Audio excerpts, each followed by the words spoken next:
Hello, everybody. I'm Paul Ryden. Have you ever taken a look at your life, maybe in a time of quiet reflection and introspection, and thought to yourself, this is not exactly how I thought my life would turn out? Maybe there were bumps in the road that you hadn't anticipated, and maybe there were heartaches that, if you're honest, you brought on yourself.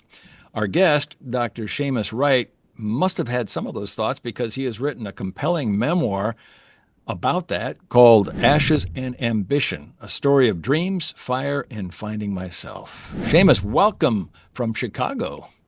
Thank you. Thank you. I appreciate it. The first thing you say in your book is that the best stories are the ones told without filters. And I would totally agree with that. I think there's nothing better in storytelling than transparency. And you certainly have achieved that. Yes, I tried to be unflinching with my words. And I tried to just I tried to be myself. Mhm. And all that's involved in me. That seems like it would be an easy thing to say, but when it comes down to sitting down and writing it, that's a different thing. I mean, how difficult was that to just be yourself on the paper for all the world to see? Well, sometimes it's even difficult walking into certain rooms by being yourself. Yeah, It's just, you walk into a crowd that's different from you, and sometimes you want to adapt to the crowd versus show them who you are. right. It's so much easier to fit in. It's so much more difficult to stand out. Mhm. And when I was writing the book, I really, I really relived all these things and all these stories that I talk about in the book. And then I had to cut some things out just for purposes of sensitivity and graphic, Uh-huh. and it was something, but Yeah, it huh? yeah. No, there are some things you write about it and you think, "Gosh, how is this person going to react?" Did you have any of that? I did, I Yeah. did. Oftentimes, when I talk about the book, I talk about me not being where I want to be. Hmm. I'm not successful in my eyes, and so I'm still moving. I'm still building. I'm still grinding, and because of that, people judge. So if they Hmm. know too much up front, you can close doors. Yeah. Yeah. Tell us about your growing up in Chicago. I mentioned it in the book. It was 13 of us. I was number 11, near the bottom of the setup. It was and it was I want to say typical of what you would think a household of 13 would be. I can't Some even imagine a household of 13. you know my dreams then were simple. My own bed, for instance, a pair of shoes or some clothes that were mine first. Yeah, right, you exactly. know they the dreams grew after a while. A house, my own home, my own independence. But it was, I don't, I can't say it was tough. That's hindsight talking. I Hmm. was just living then. Right. It was a regular life. I walked the streets. I've seen what I saw, and I done what I did, and it was natural. Uh-huh. You You know, hear some people say, oh yeah, I grew up poor, but we didn't know it because we had nothing to compare it to. But yeah, you did know you were, living a tough yeah, life. yeah. There's no getting around that. Man, all you have to do is look out the window. Yeah. You Yeah. have to go to school. Oftentimes, as a child, we look with comparison. We look at the clothes that someone else is wearing, even though clothes right now, they don't mean anything. You learn later in life that a tree is still a tree when it has no leaves on it. Yeah. Right. It's still a tree, but the minute they put some leaves on it, people want to come sit under it for Uh-huh. picnics and have barbecues. But when you're younger and you're comparing, you want those things. Mhm. You want that material. You want to feel like you're somebody versus become somebody, because it's hard for you to really understand the difference. Well, how did you start the process of getting out of that environment and making something of yourself? Man, so it was a number of things, but just one particular thing in general is I was I was coming down the stairs at my house, and I was going outside, and I was going outside, you know, Mhm. and I was smelling good. I was looking good, and just living a life. And my daughters, they were right there, and it was three of them. And they said, "Dad," and I was on my way out, like, what's up?" And I was listening to them, and they said, "When we grow up, we want to marry somebody just like you." Oh, that's a good compliment. Whew. I and I stopped, and I ran back up the stairs, and you know, honestly, I took a second, you know, and I said, "Okay, listen," you know, and I said all their names, and their last name is Wright, and I said, you all have three different mothers, and you all around the same age.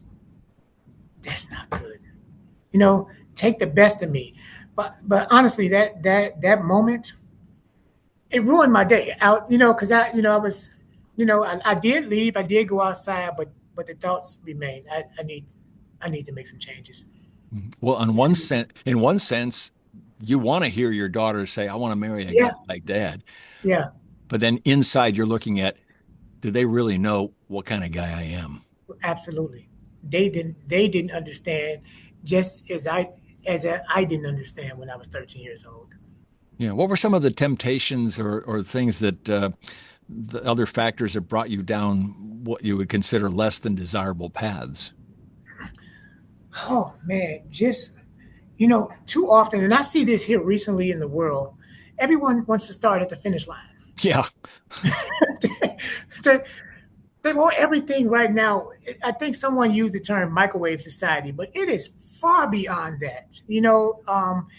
Everybody, not everybody, and I don't want to generalize, but I've seen individuals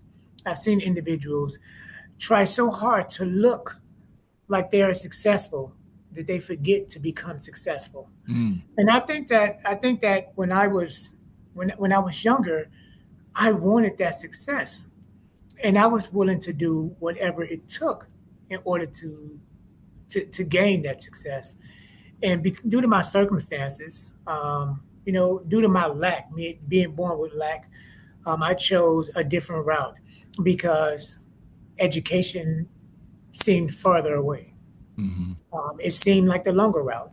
It was the more difficult route. Sure. And honestly, and even as a young man, I knew you know, I knew the consequences. I knew that it might be, jail visits instead of prom.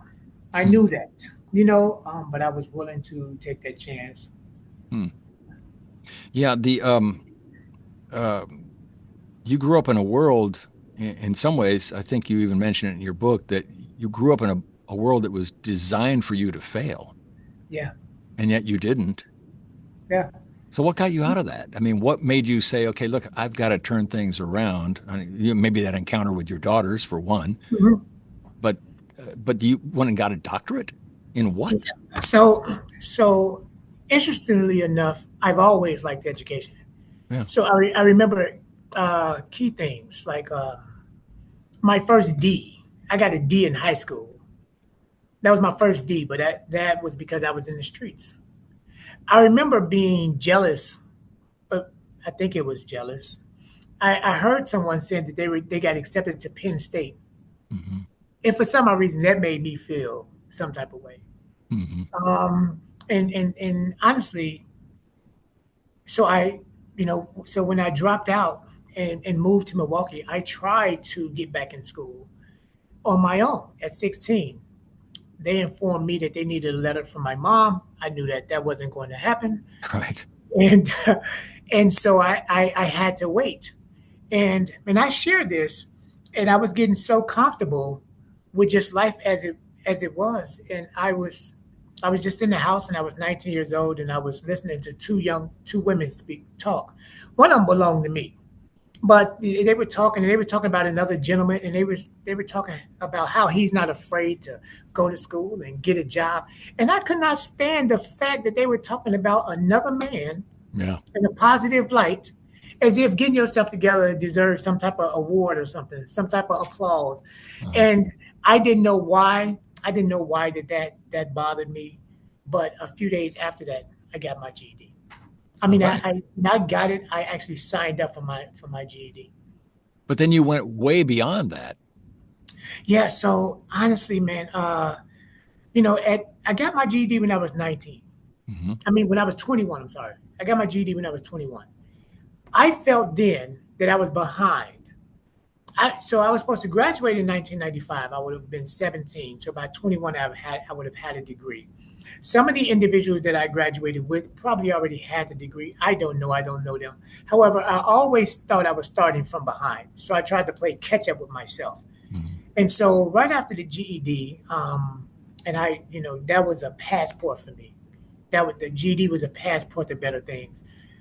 I went right on to get my associates and just trying to catch up to an invisible person, so to speak, trying to make it right. Hmm. I went on and get my bachelor's and my master's and then my doctorate, And what is that in? business administration. Excellent, excellent. Yes. Well, the word fire shows up in your the title of your book. Where's that come from? So it's something internal that Okay. keeps you moving.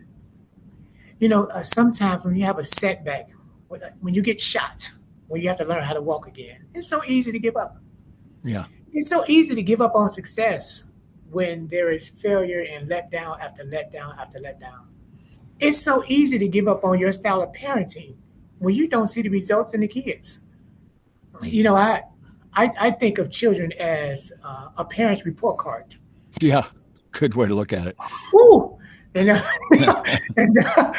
and I think I was failing. I think I was getting about a D minus. And I was actually there and thinking that I was getting a D minus, and it's something. So to keep moving, Uh-huh. to keep going With all after the all that. with all Huh? the experiences in your life and the tough times, was it hard for you to sit down and write about them, and then getting it on the page? Was it tough reliving all that? So some parts were tough. Some parts, when I wrote this book, most of it I wrote in Barnes and Nobles, right? And I was sitting there writing and doing other things at the same time, and sometimes I would laugh out loud, right? Just at like, wow, what was I thinking? Or just the naive thoughts of the youth, you Yeah. know. But some of them to relive them, my brother, Meek shot, having to learn to walk again. What I the understanding now of what I put my mom through. You Hmm. just don't know it. You're just a kid, and I'm paying for it with my, with my children, but you just don't know what you put them through until you're old enough or mature enough to Hmm. understand everything that goes on in your actions. Now, who is this book written for? So initially, this book was written out of necessity. I had I was going through a time. I was going through a time here recently, and I was, just about where I am in life Hmm. versus where I think I'm supposed to be. And I actually, and I started writing it. I remember I just took out my phone, I started recording, and I started speaking, and I started from when I was young, and then I came home and typed everything that I spoke, and then, and as I was writing it, I kept my children in mind. As I was writing it, I kept then the audience grew in my mind. When I wrote it for myself. So it's sort of like having to get something off your chest. Hmm. But as I was reading it and reflecting, man, anyone with generational trauma, anyone that is experiencing a crisis in identity, it is so difficult to reinvent yourself. Oh If, yeah. if you were young and you were known for and you got all the accolades for being tough, it's hard to be a teddy bear when you're 50. Yep. Yep. If you've lived if you've lived, and so to move from that particular thought process, anyone who's ever dealt with that experience should read this book. Well, what do you hope that readers will ultimately get out of it? They close the book on the last chapter and go, "Here's what I'm going to do now." What is it that you want them to get out of it? So so ultimately, if you put one foot in front of the other, you have to keep going until you get somewhere. It is so easy to get distracted. My goal is to go to the store. All one of my kids have to do is say "Dad," and I turned around. That's how simple it is to get distracted from my goal. Yeah. And you have so many other distractions. Keep moving. Um, when you get hit, not people. It's cliche. You fall down, you get up. Some of those hits make you not want to ever move again. Yeah. Some of those hits make you not. Some of those hits you not only feel it in your psyche, in your mental. You don't feel it personally, but you feel it in your family. You feel it in your friends. You feel it in the impact that you made on others. And honestly, and it's a letdown. It makes you gun shy. Yeah. It makes you want to give up. And so, when someone finished reading this, Ashes and Ambition, I would like them, man, to understand that it is never a good idea to give up. It is never. If you can't fly, run.